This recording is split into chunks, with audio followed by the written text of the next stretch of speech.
welcome to all on the journey.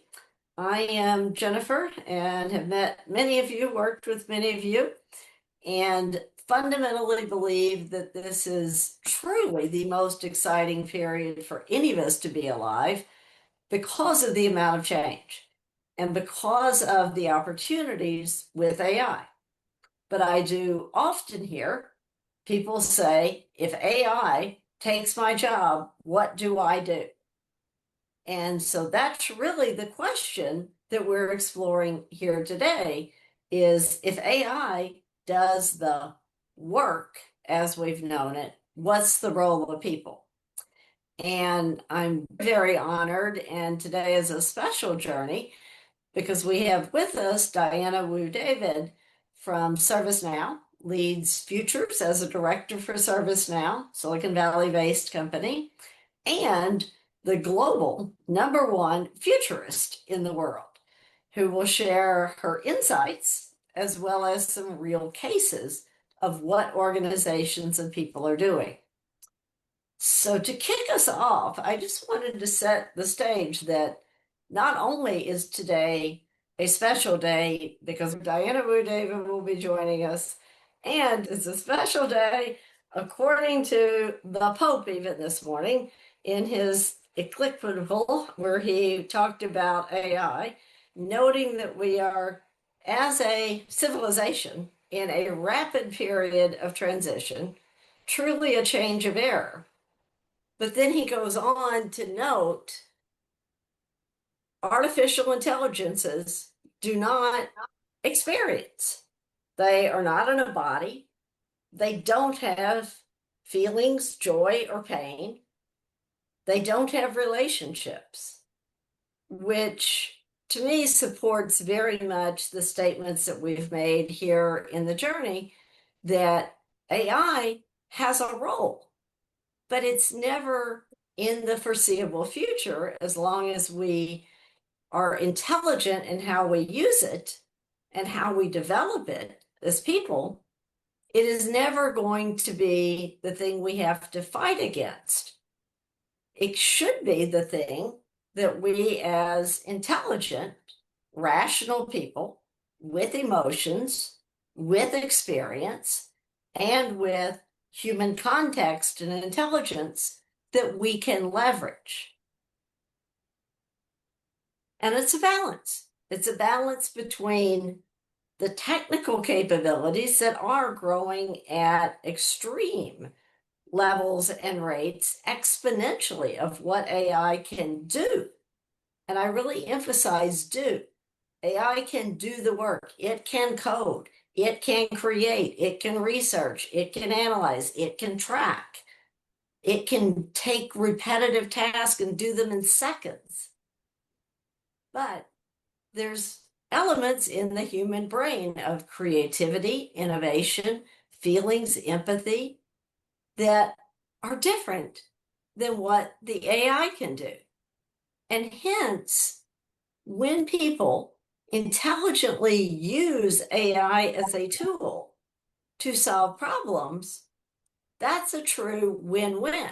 The best of the tool to do, the best of the person and the brain to solve, analyze, determine, and think critically about what should be done, how it should be done, and how it should be leveraged.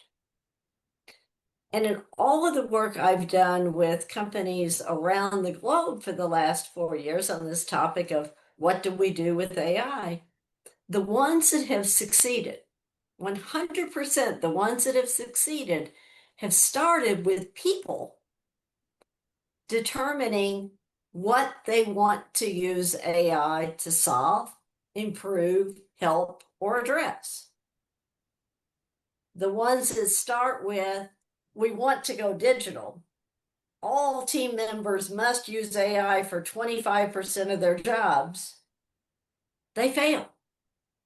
So start with the people defining what is the problem, and then using human intelligence, think about what is the data that we can feed to the AI tool for it to be able to effectively do what we're asking it to do. And that could be everything from the prompting to what you feed it to where you direct it. Be selective in what you feed and the tool that you use and how you really define the criteria for how you're going to monitor the success of it.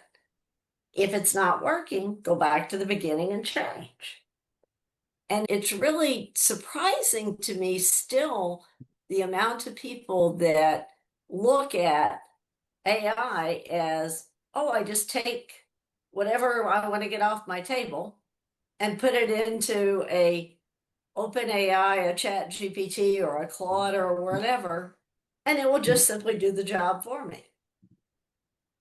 That is setting oneself up for failure. You have to really think about what is it I want to achieve? What is the right tool? What is the right data? And how am I going to evaluate? There was a study that I saw on LinkedIn a couple of weeks ago, and this was done in Norway. It was like 950 people that are in boards, like corporate boards, public company boards, that out of those 957 people, about 70% were using AI to improve their success as a board member. But then when you rolled it back, number one, about 80% of those people were using open consumer, primarily chat GPT products. And they were feeding financial statements and other materials into this. And they blindly taking what it came up with and taking that into their board meeting. That's not a successful, intelligent, future-ready way of using AI. Versus as a board group thinking about where and how AI can actually help the company, and let's role model that for the leadership team. And we are definitely all in this period of learning and era of change together. And so openly talking about which tools you use, comparing, is a critical part of that process. So people should be driving the AI, in my opinion, and should be critically thinking about, questioning, and valuing what they're actually doing with it. What is the right tool? How will I measure the success? Not just do it in order to get my little check marks and be able to tell my manager I used AI for 20% of the task, but how is it actually helping you? And ultimately, as you use AI, how are you using it in a way that is teaching it and supporting its growth to ultimately enhance humanity? It is a tool that can be used positively or negatively.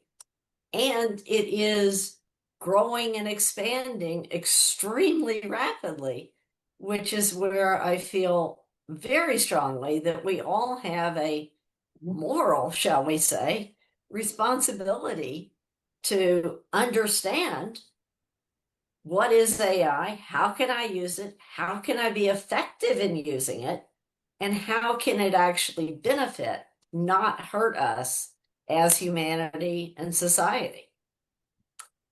So I'm going to give a minute for anyone who wants and desperately needs to ask a question, make a comment to do. And I think if we've got everyone muted, if you should be able to unmute yourself in order to ask something. So are there any burning questions before we prepare to hear Diana's experience and viewpoints?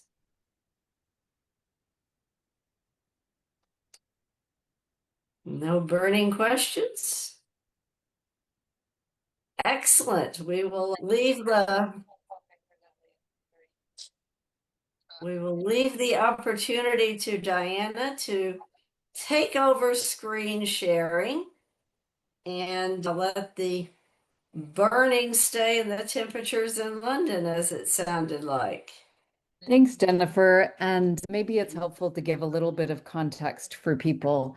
I am heading up strategic foresight at ServiceNow. It's never been something that we've done, but my background is as a P&L executive, very boring, managing across countries and regions, managing teams.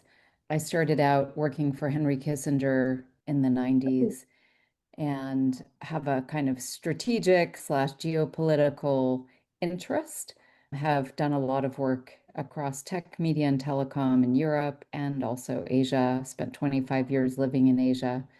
And I think my probably longest run was at Financial Times, doing a restructuring, closing print sites, changing channel strategies, digital transformation. I feel like looking around at some of the folks on this call will probably have all been doing that in our lifetimes. That's almost the arc for many of us is that initial digital transformation and now the new AI transformation. I do believe in the massive transformation that will come. So much so that I moved to work for a client. I moved my entire life from Hong Kong to New York last year, back to the US after 25-year absence. And so I think if this is okay with you, first of all, put questions in the chat, raise your hand. This is a conversation. For me to spend my time here, really my opportunity is to hear from you guys, but I'll frame the conversation for us. And I'm framing it based on what I do. I spend for ServiceNow, which is a 12 billion revenue tech company that does SaaS and now increasingly AI business reinvention and AI platform. I spend half my time briefing our CEO and his reports around what are they not thinking about, right? Everybody's thinking about AI, but what are some of the frameworks or the ways of thinking that might be helpful? And the other part of the time I spend with C-levels at our customers. So sometimes I'm the strategic one, and then our forward deployed engineers are like, okay, let's find a use case. Let's think about how to measure. What are the things that connect to board imperatives? So that's the context so that we can have the best conversation ever. I have a few slides. If you want, just interrupt me. I'm not a huge fan of PowerPoint, but I have done a little bit because I've worked around the world, and sometimes people are, in my experience, are like to have the visuals because we have so many different languages. So I think I'm sharing okay, right? Yep. The premise is that we are, and I wrote a book called Future Proof, Reinventing Work in an Age of Acceleration in 2019, and still believe the premise is we're living longer, things are changing fast, the pace of innovation is speeding up. You can see that from just the way you feel in the morning sometimes. You can see that in the Ukraine-Russian war and how innovation has transformed that. You can certainly see it in AI, but there are a lot of changes beyond tech. And I guess it's just we're going into this steeper change. Of course, the reality is that AI is a big part of that. So this is something that every time we look around, we see something that we didn't think was there before or was even possible suddenly zoom into our consciousness. And Mid-Journey, for instance, came into our consciousness and it took a little while to get here. Interesting that ChatGPT, in terms of days to reach 1 million users, took far less. But then DeepSeek from China took even less, and these are global numbers. So that there's both the speed at which that's happening and that sense of being blindsided. We didn't think any of this was possible, and now it's here. So this is what I'm spending my time on and what I'm thinking about for my next book is really like how do we close the gap between this progress we're making that's fairly linear and our human evolution to be people who can run fast but are not really able to think in exponential mindsets. And what are the key future traits that we need to operate at this level? And so systems thinking is a big one, learning agility, But ultimately, it's new ways of organizing your company. And this is something that all of the C-level execs I'm speaking to are thinking about because ultimately, we hear about June 2025. He was talking about the fact that 95% of pilots have failed. And so right now we're talking about, okay, what is it that is causing that? And a lot of it is what we did poorly in the early noughts and late 90s, which is, hey, let's take all that stuff and we're just going to digitize it. We won't change anything. We won't change the way we work. We're just going to digitize everything. And the reality is that McKinsey has shown that really looking through multiple 25 different aspects, it's about rewiring and rethinking and thinking, okay, I had this amazing conversation actually last week with a huge global bank, and they said, we're not thinking what workflows do we digitize? We're thinking, what do we stop doing? What is it that this makes possible, but what does it also make just irrelevant? So I talk a lot about the changes that will create from a human perspective. If you think about it, that was hundreds of people in risk and compliance that I was talking to. And so it was really about not being reactive and instead of doing the repairs or thinking about what we should do in reaction, it's really about how do we get people to shift into this. I'm designing the work. I am the human on the loop, not the human in the loop. I have to think about intent, like what are we really trying to do there? And that's a shift for a lot of people in a large company. Of course, there's the ethical boundaries, which is just because we can do it, should we?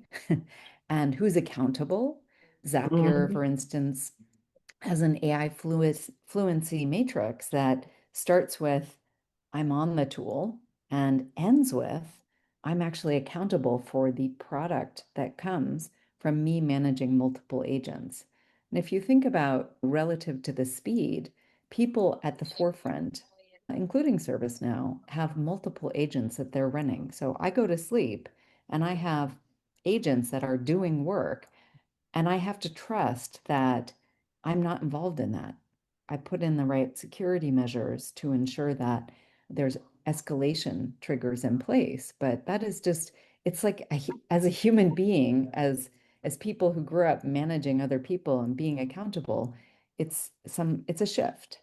And so that's really just a provocation to say, we all on this call are thinking about, in my opinion, designing a better future that would never have happened without our input.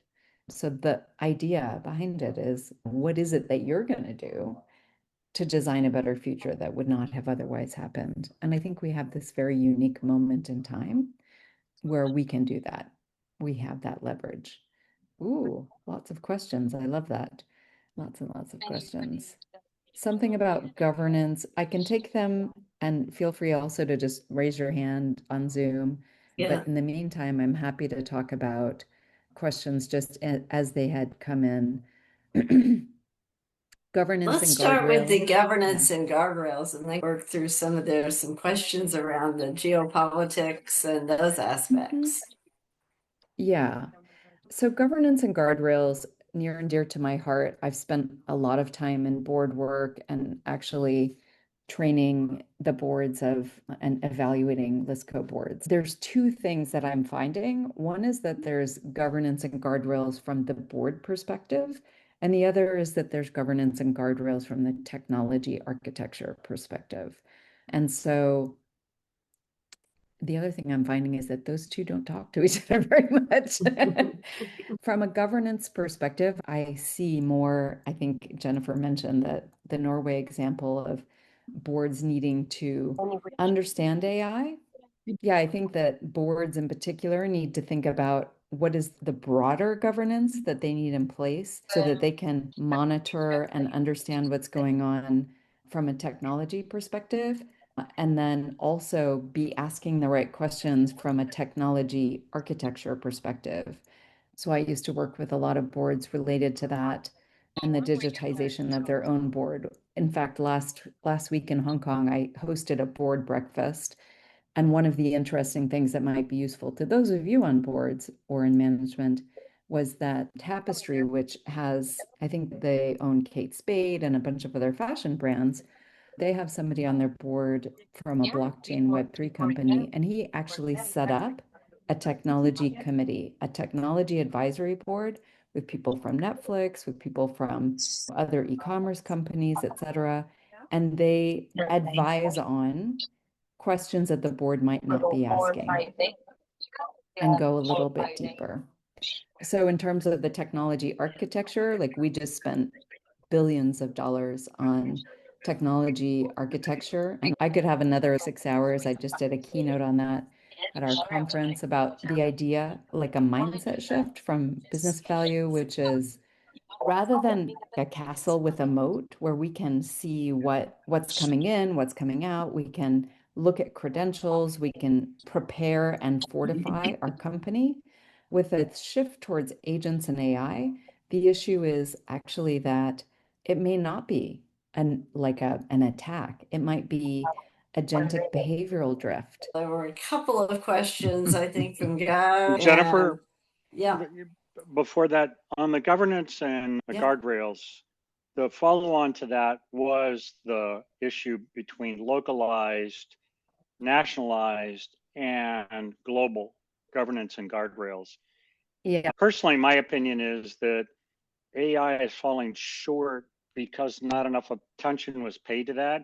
So I've talked to some of my friends, and they are hesitant about using AI because they don't understand the guardrails, if there are any, so on and so forth. And since you're in the middle of it all, if you could talk about that, because my perception is you see the world of AI on a global basis, not just US. So your perspective would be incredible. It's something that I think about a lot. And yes, having spent a long time in Hong Kong and just having come back from there yesterday, there is a real shift towards sovereignty, and I think that it's really driven by the geopolitical environment. Of course, a fascinating book that I was speaking in Hong Kong at one event, and somebody gifted me a book about Huawei and how which is the biggest telecom provider in China, and how they came to be. And they are actually very much playing a role in Europe. And I think that there are much more of the middle powers right now who are questioning whether or not they are interested to be reliant on technology that is not homegrown. So we're navigating that. First of all, I think we're not in China. So, that there is, in my opinion, my personal opinion, is that China is more efficient. They have a more consumer-focused tech. I think that they will have a real opportunity with Belt and Road Initiative and what they're doing internally to play a role in particularly emerging markets that need more efficiency, that need open source models, that want Southeast Asia, Africa, et cetera. But at the same time, from what I'm hearing on the ground, those people are also quite wary of the sort of China bargain, which is in Belt and Road. It's, we'll come and finance your ports, but by the way, we're going to stay. At the same time, on the US side, because China and the US are the ones that are making the most amount of the models anyway. And some of the frontier tech people, of course, in Europe are saying, we don't want to be reliant on US technology. It's one thing to sort of have it now, but Canada, for instance, if everything in the government is running on Google, then they feel like they want some kind of safeguards. There's safeguards around their data. There's the lack of desire to be reliant on one country for technology. But if you look at the full stack, you have chips from Taiwan, you have AMD. So there are you have rare earth metals from China. So there is a lot of dependency despite the current desire for people to say, no, we'll do it all ourselves. We'll figure out how to do it all ourselves. So I don't know. I think that increasingly it is going into that direction where people are looking to smaller models, looking to more sovereign technology. and thinking about the guardrails and from that perspective. And people that are global, like ServiceNow, really need to think about, okay, how do we accommodate that in a way where, that we get the economies of scale and can serve you, but you can have the safeguards that make your business and your customers of your business feel comfortable. Is there any leadership? Sorry, is there any leadership that's out there on a global basis that's talking about this, that can try to pull this issue together about guardrails and governance? I don't see any. India tried to step in and kind of Good they luck. did a free trade agreement with Europe and they had this big meeting in India to say US, China, like they're all problematic. Come to India, we'll help you. We'll be the one. And I think that there's been some desire in Europe to be like Europe is seen as the regulatory frontier for AI, probably in some respects. Certainly, Denmark was out of the gate to talk about personal sovereign data, but I don't see a huge amount. I don't know, Jennifer, what you think. Yeah, I think like a lot of things, I believe that it's simply impossible to have a global or even in many cases a national strict set of guidelines on how to use AI.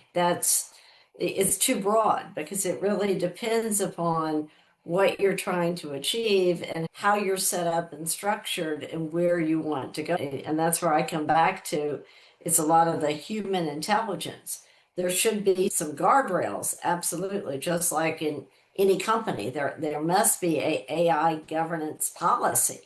In a board, there should be some very clear structures of what type of LLM you should use, what you should do with it. That should be there.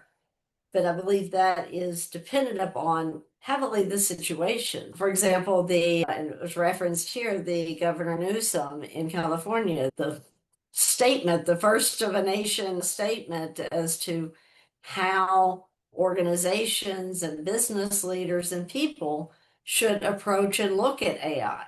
That's setting a set of guardrails without getting down to this is how ServiceNow should do this versus this is how Cisco should do this. So I think there needs to be a structure and a commonality, but then individual. I think you're also the context of this global moment is that we have nuclear deproliferation and we have global agreements on certain things or agreeing not to use the atomic bomb or that those kind of things have come sadly often in response to tragedy.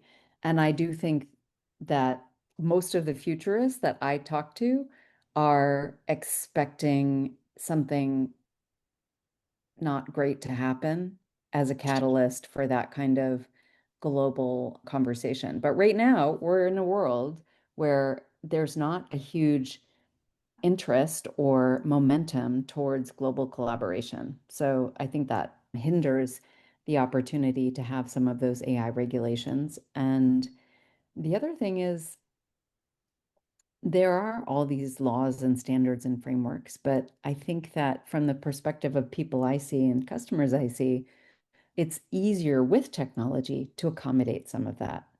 So you can actually have some amount of autonomous compliance where you are looking through all the frameworks and your different jurisdictions. I'll give you a really concrete example that's small and pithy. One of the use cases that one of the people I spoke to talked about a year ago was they run all of the airline counters for the airline counters who don't have their own staff.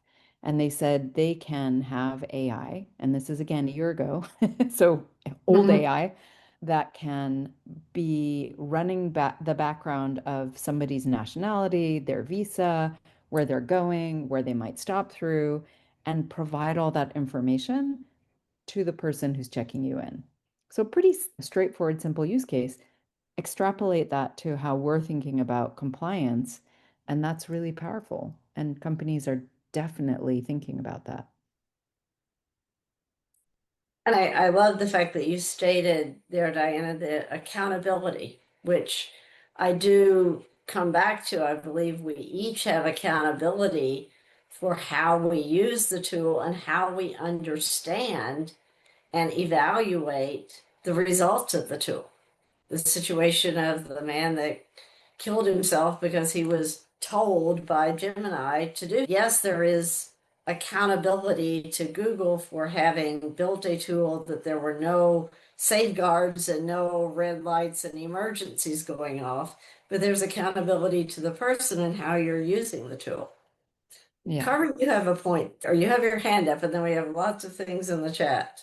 Yeah. So while I appreciate the big issues, like people are asking about global regulation and standardization, none of us on this call can impact those. And I don't believe, maybe I misspoke. Maybe somebody is involved in that. But generally, the way that I favor looking at these kind of technology waves is what can I do myself? And then what can I do within my company? And then what can I do for my clients? What can I take action on, right? And one of the Yeah. things that I find interesting about the discussion that we've had so far, particularly as it relates to accountability, is number one, I think it's a fallacy that AI is going to replace all jobs, at least probably in my lifetime, particularly because the more I use AI, the more I see the need for oversight, the more I see the need for critical thinking, just like I would with humans, right?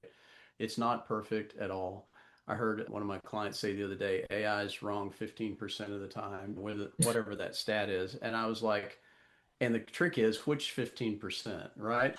Yeah. Like you mentioned, you can't just turn things over to AI. But the one thing that I find interesting is that the more people use AI, particularly in communications, the more of a turnoff it's becoming for me. And I think that's becoming kind of universal. So finding your human voice, how do I make it clear that I didn't use AI to write this thing if it's something important? But also as a leader, and this is where I'll finish and turn it over to the group, it's becoming tricky to manage performance within a team when people can hide behind an AI and produce things that the AI produced and that they don't actually have the knowledge or they don't have the expertise or they don't have the discernment. It's becoming tougher as a manager of people to figure out when is the person right in the role, or when do they need coaching, when do they need help, or when do I need to transition them out of a role because they can hide behind AI and look expert in the short term. So I'm curious what people's experiences have been there.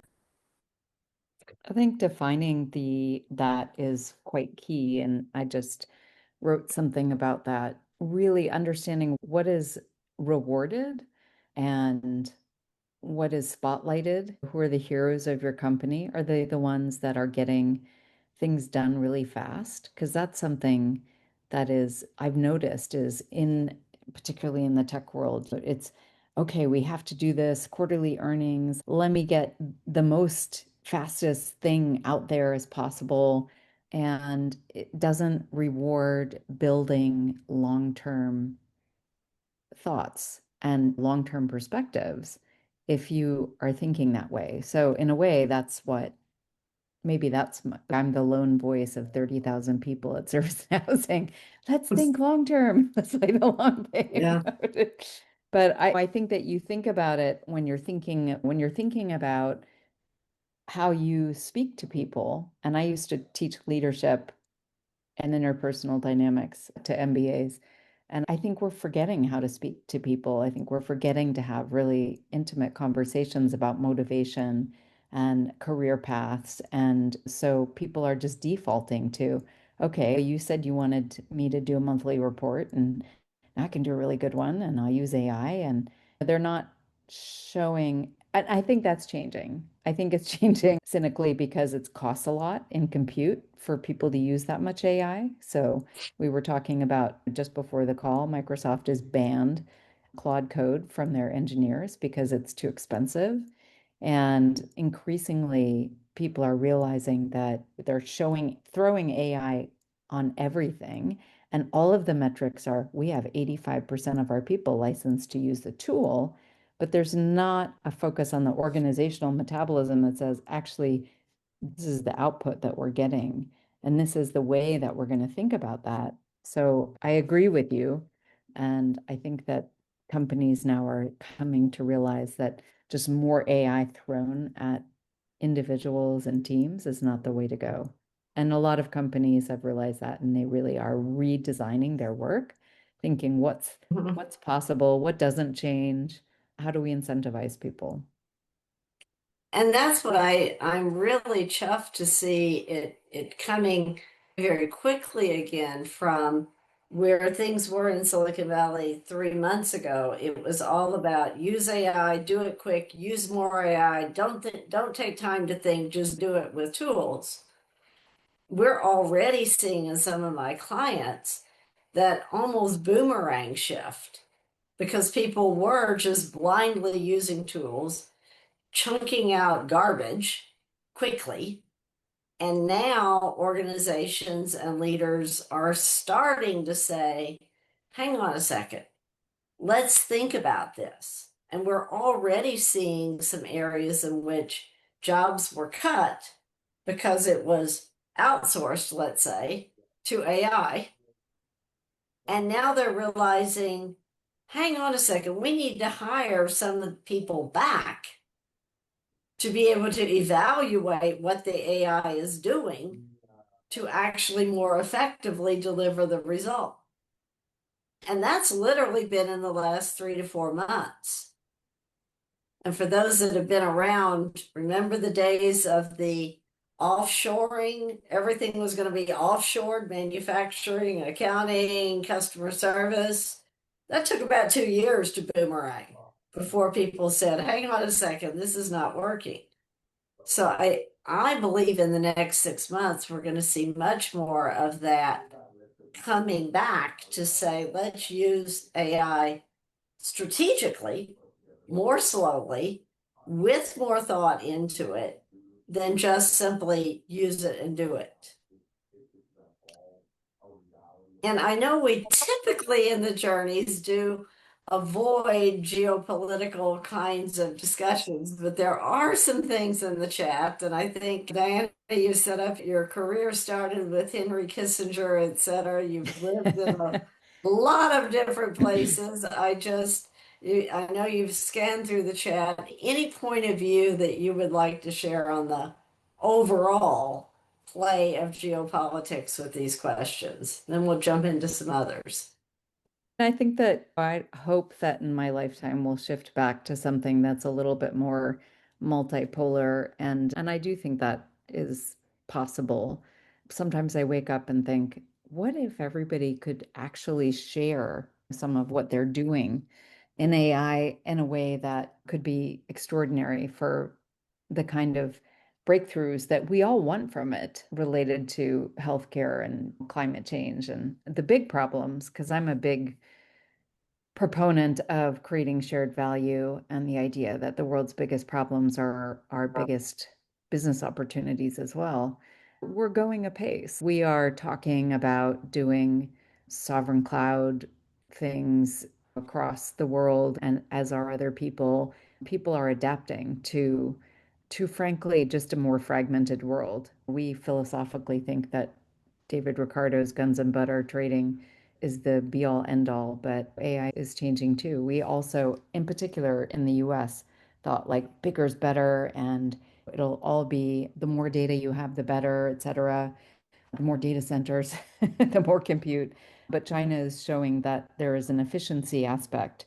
Part of what I do as a strategic foresight professional is model the possibility chains. If you think about the reduction in frontier chips in China, what does that do? Actually, it makes them more efficient. And now that efficiency is one of the things that they have to offer to other people. But that's also something that can be learned and gamed. So it will be by other nations. On the US side, we'll lean into frontier tech. So I think that's going to continue to play out. And Europe will, to a certain extent, I think Europe has to benefit, and a lot of people on this call, because of the changes in geopolitics. It feels bad, but it'll be the biggest growth engine for European tech, as well as probably Europe full stop in terms of rising to the occasion and thinking about ways to collaborate. And as part of the World Economic Forum, Global Foresight Network, we see that a lot. There's a lot more conversation about that and conversation about risk. So I'm sorry I don't have any kind of definitive prediction for you on geopolitics, but that's the way that I'm looking at it. There's a lot about jobs here, using AI intelligently and oriented routine tasks, agentic AI. Why is agentic AI worrying? More difficult to control and things getting out of hand. That's why it's worrying, huh? Yeah. If I can just add a couple of thoughts here, because from Silicon Valley, based on what I'm seeing in the papers every day, it seems like everyone is embracing agentic AI, and they feel that this is the solution to everything. A few people are going to be controlling and passing out tasks to a bunch of agents, and that is going to make us all more efficient. And the scary part is that this seems to be happening even faster in China, based on recent articles I have seen. It's getting totally out of control. And this is worrying. So even if we leave all the concerns at the global level, if we go down to see what is happening with teams inside, and the latest I heard about inside Meta is becoming chaotic.